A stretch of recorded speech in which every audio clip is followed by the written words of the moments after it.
Here's a picture of me at the age of 4. That's the real me. And here is a picture of me at around 15, which is what I would say is the traumatized me. While it took some work to get back to my 4-year-old self, and it is possible to get back to our OG selves, but initially it was hard to know what my childhood self was like. I really had to work backward, and I'm going to explain that in a little while. So let's start with some questions first for you that you might have thought over the years about having a lost childhood personality in context of your childhood trauma.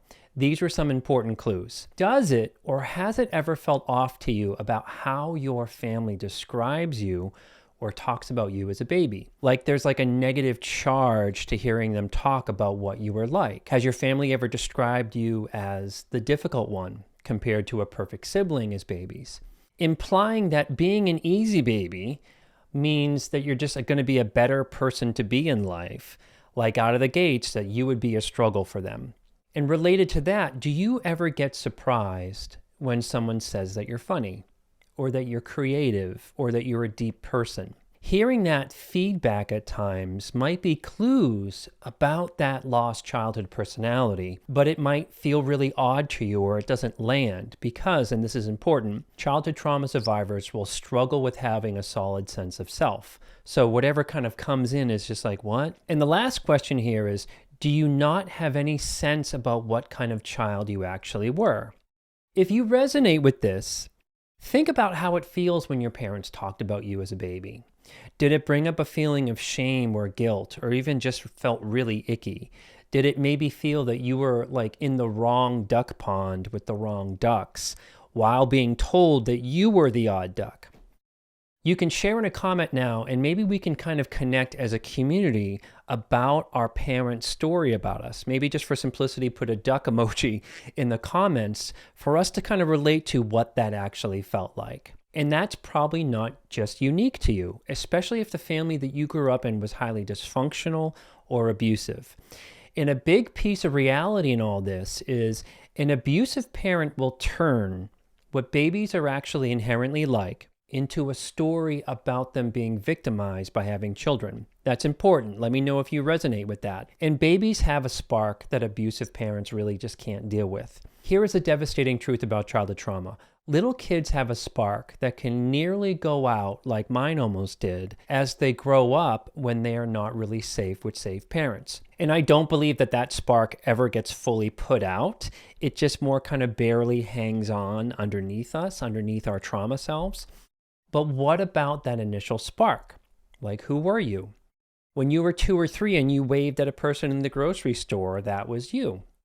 When you were 3 and you didn't want to wear scratchy tights for an event or a little suit or something like that, or you really felt really cautious around people and it needed to take time to warm up to them, that might have also been you.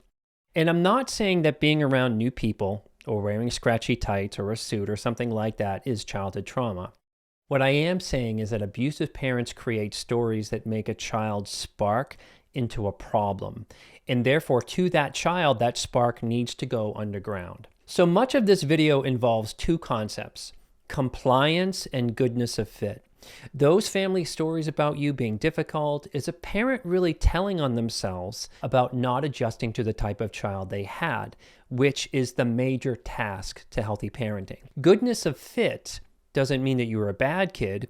It actually doesn't have to mean that the parent is abusive. It just means there's a mismatch in personalities. If you're a circle and your parent is a square hole and they try to jam you into that, you're going to lose your spark.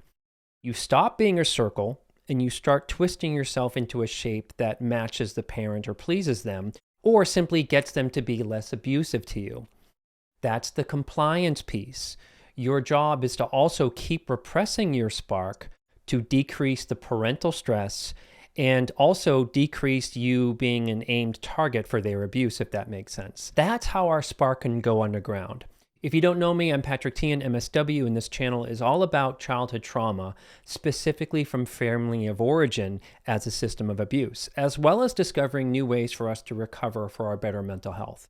And if you want more regular helpful info on childhood trauma, you can subscribe to the channel. You can also check out my email subscription list up here for resources and live events. While it doesn't need to be said this channel is about abusive families and childhood trauma, if you feel that your family was healthy enough and good enough, I'm not saying that every family is abusive in some way. I'm just saying this video might not really be for you. So let's now get into the concept of healthy mirroring.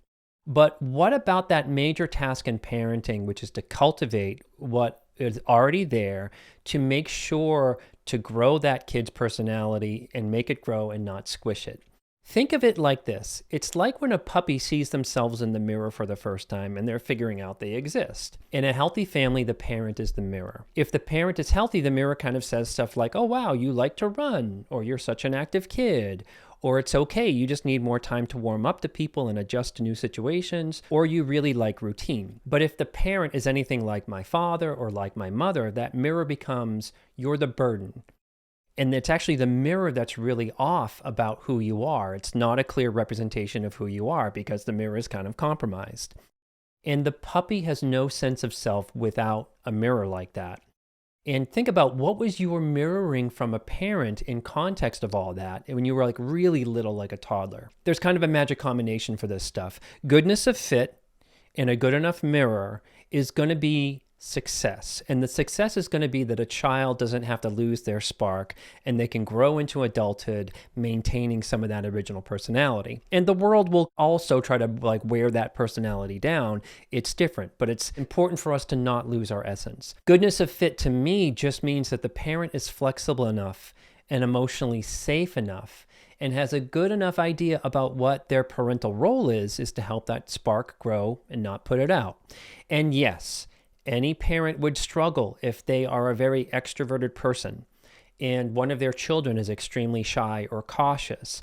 But that's actually the work of parenting, to adjust, to accept, and to check our own issues as parents. It's hard, but it's not impossible. Let's take a minute and consider what your parents' temperament was as that mirror. If they weren't flexible and healthy, what were they maybe? You don't need a time machine to figure it out. You can start in the present and think about what is your parents' temperament now? And that's probably a clue because they probably didn't change over time very much. Was your parent kind of low threshold and easily frustrated or sarcastic like my father? Or disconnected or stressed or ambivalent, even vindictive towards children? Maybe share in the comments about that and maybe ask yourself and sort of say to yourself, of course, I learned to feel less than about being a shy kid or an active kid or a strong-willed kid because the mirror was so off. And perhaps the worst version of this stuff is when a parent wears their victimization kind of as like an outfit. Like they wear, oh my God, my middle child nearly broke me. They were so timid and everything had to be about them and they just refused to dive in like my eldest does. What a pain. That's the mirror, unfortunately. That mirror said, you're too loud, you're too sensitive, you're a problem. And especially kind of my F my life kind of energy coming from such parents. And you'll know this was a trigger for you early on if you get triggered when you overhear a parent talk about their kids that way. And yes, parenting is hard, but bad parents tend to tell on themselves in public, like at the grocery store, about like, oh, that's my youngest, nothing can ever go right for them with that kind of energy.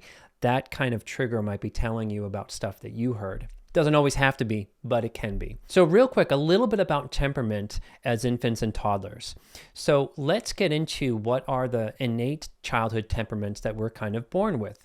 Clinically, researchers identify 3 major temperaments: easygoing, slow to warm, and active. And along with those 3, there are 9 common traits that describe the big 3 temperaments. Things like activity level, distractibility, intensity, regularity, sensitivity, approachability, adaptability, persistence, and mood. Each of the big 3 can have aspects of some of those 9 traits, and you can find info about this in a clinical assessment called the Infant Toddler Temperament Tool, or the IT3. It's an assessment that measures not just the child's temperament, but the adult's temperament as well, to measure the goodness of fit. A child can be born with a very active personality, but maybe doesn't adapt well to change, and they may like regularity and routine. But what happens if that child is paired with a parent who is very low threshold in terms of stress and they can't regulate their emotions. And maybe they mirror that children need to behave as functional adults that are thoughtful and fully developed, which is kind of a setup. What's going to happen to that child's active personality or tendency to like routine? Is it your real personality or the traumatized one? So my clients, when doing reparenting work with me, often get introduced to their inner child, and for the first time, they kind of get a sense about that lost personality. And it's often not surprising to them that the OG personality is different than the conditioned one that they're used to. To me, the general 3 temperaments can be kind of expanded, actually. These are just my thoughts about having worked with clients, having different types of inner children. While the big 3 are certainly valid and along with the traits, I find that they don't really kind of fully connect with the kind of story about the kind of kid that you might have been. So here are my 5 types of childhood innate personalities, and these are also influenced by those 9 traits that I mentioned earlier. The first is the firecracker. Originally, it's the active and intense child. The second one is called the observer, originally maybe the slow to warm child or the cautious child. Then there's the connector, originally the social child or gregarious one, not to be confused with the active one. And then number 4, the anchor, originally the routine-oriented and the steady child. And lastly, there is the feeler, originally the highly sensitive and empathic child. Let's get into these and see if they resonate with you. Let's get into the firecracker. The spark there around the firecracker is maybe you were born kind of loud. Maybe, well, all babies are loud. Maybe you were physical. Maybe you were curious. Maybe you were strong-willed and you wanted to climb over everything and ask why. And there was just a lot of energy coming from you. Not bad in any way. Here's how it gets lost. In a shame-based, controlling, or low-threshold home, this energy was maybe dangerous and triggering to parents, where you were labeled like the monster or the problem or hyper or I can't deal with you kind of stuff. It could also be a parent having a big personality and being in competition with your firecracker energy, like it was maybe a clash of personalities that the parent refused to adjust to, and they were triggered by you. So here's what the trauma personality might have been adopted to the firecracker is you might feel like you're a burden to others by expressing yourself, or think that big personalities are for other people but not you. There's definitely going to be a hyper-focus on what people might think about you and your real desires, so much that you squish them to avoid that kind of criticism. Here are some clues in the present. Having opinions on things that you can't bring yourself to say to others, or being a go-getter but not taking any credit for that kind of bravery in life. It can be that the energy can be lost, but you're kind of shut down about it. So let's move on to the second one, the observer, the original slow to warm, cautious child. So the spark here is you were deeply thoughtful, careful, and needed time to assess safety before jumping in. Like you weren't exactly all afraid, and maybe you had some wisdom there underneath. You just needed time. Here's how that gets crushed. Impatient or neglectful parents who shamed you for being shy or weak or antisocial. They forced you into situations without really supporting you in that. And that you didn't have a process and it got obliterated about needing time. And that can feel very exposing to a child like this. The trauma mask here is maybe you became the invisible child or developed some social anxiety. Maybe you learned to dissociate because the world felt perpetually unsafe and kind of exposing. And a clue to this one might be that social situations can be excruciating. And there is too much exposure associated to them, which isn't really good for you to believe because you actually can be part of, you just need more time to warm up. Now let's move on to the third one, the original social and gregarious child. The spark here is you were born with your heart open to the world. You waved at strangers, like at the grocery store example. You sought connection naturally.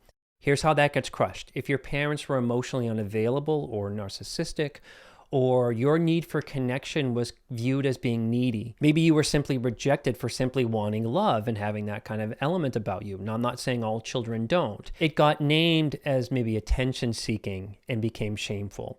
So the trauma mask that will develop when that gets squished is you might have become a people pleaser, or you might have fawned, or became kind of codependent with others. You learned to perform to get some crumbs and felt bad about connection in some way.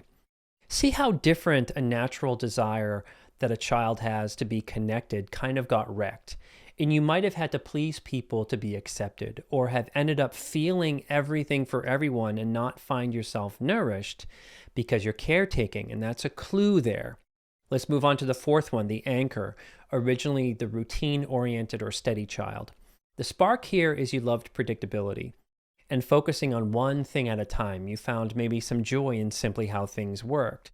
Here's how it might have got crushed. If your home that you grew up in was a bit chaotic or alcoholic, violence, unpredictability, and your need for routine was impossible to kind of achieve, where you were constantly in a state of sensory overwhelm, or your routine and order-oriented mind was labeled as a burden or annoying or weirdo kid kind of stuff. The trauma mask that we might develop here is maybe becoming really anxious about the things you need, and you lost your voice to them due to shame. You could also have doubled down on these and become aggressive about your routine or your order, or perhaps some perfectionism. And a clue here is about maybe living in some quiet desperation about how you might want things to go, or you might really get activated when people don't hear what your needs are. Some advice here is watch out for some battles around flexibility, where it might be too important for you to meet these things, and there is some maybe reclaiming work to do about your own flexibility here.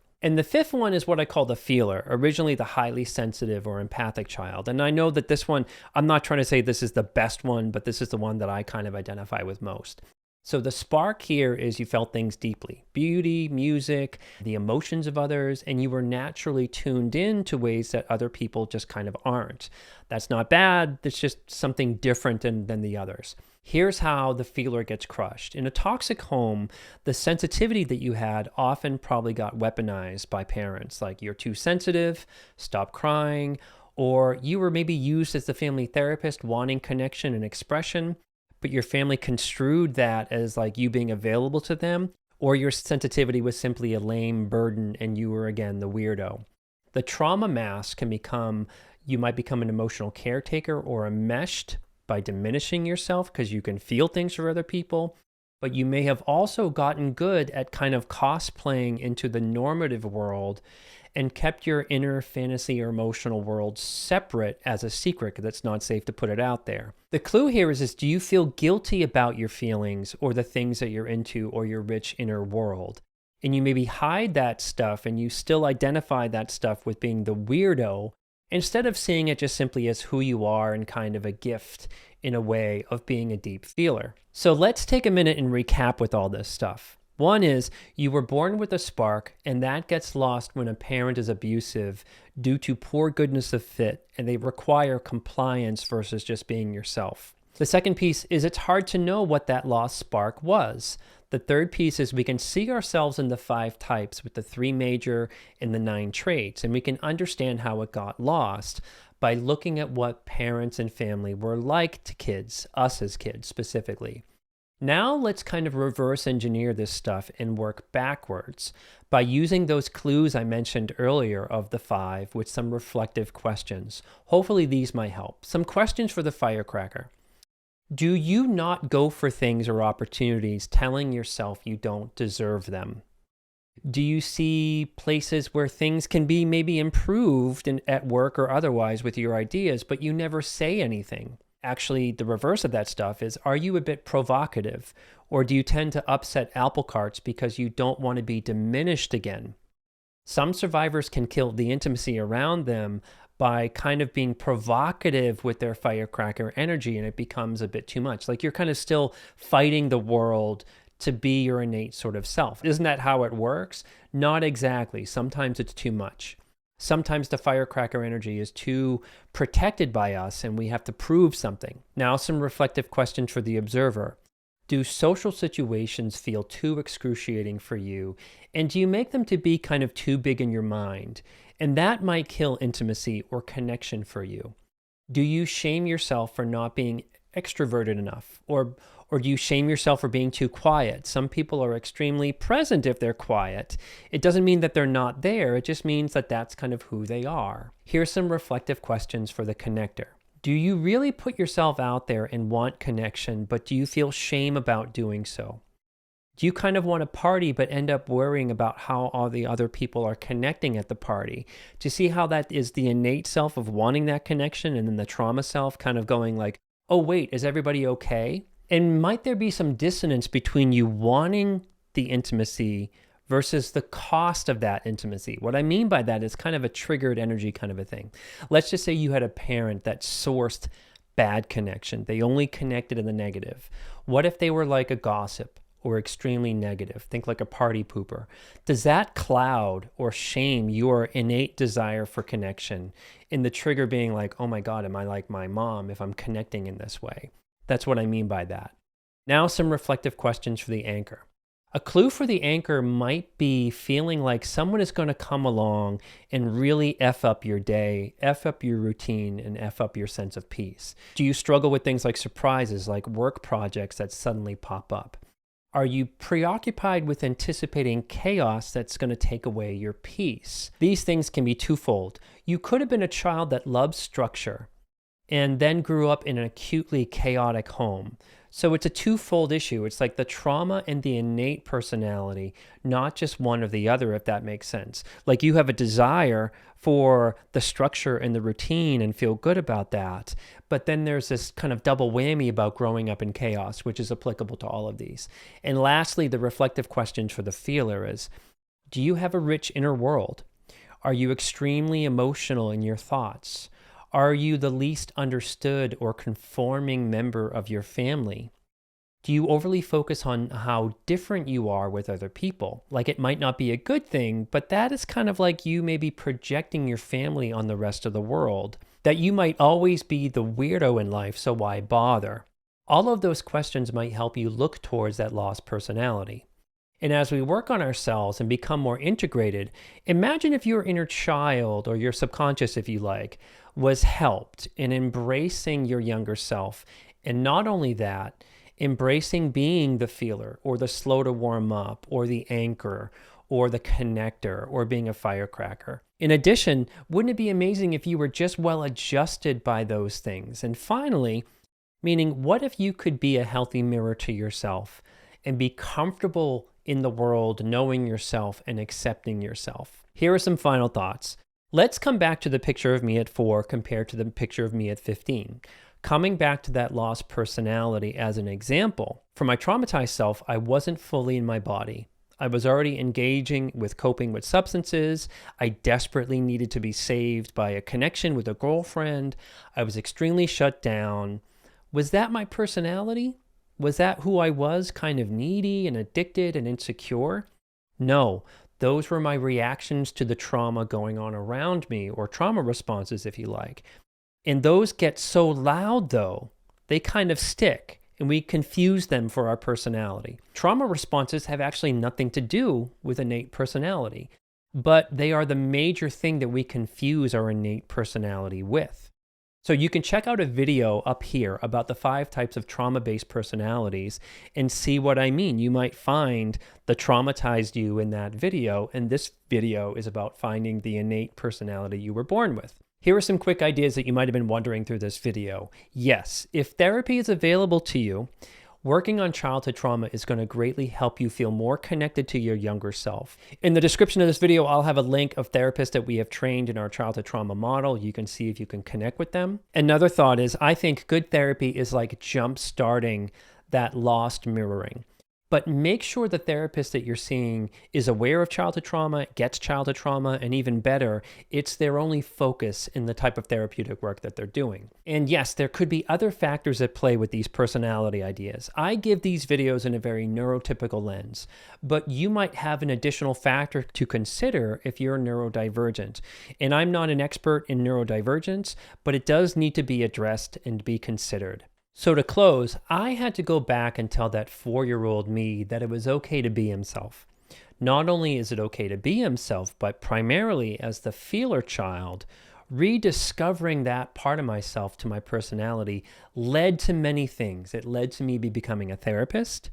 That also led to me being in tune with other people and understanding them and understand what they went through. That led to me being in tune with others and understanding to a point that there was a YouTube channel that has now connected with people through 76 million views over the course of a 6-year lifetime. So it's really good to be the weirdo. It's good to be that odd duck if you identify with that. Embrace it. And lastly, your personality was really never going to be able to shine if you weren't in a safe family. So never blame yourself for covering it up or making it go underground, but just don't let it kind of stay that way. And as always, may you be filled with loving kindness, may you be well, may you be peaceful and at ease, and may you be joyous. And I will see you next time.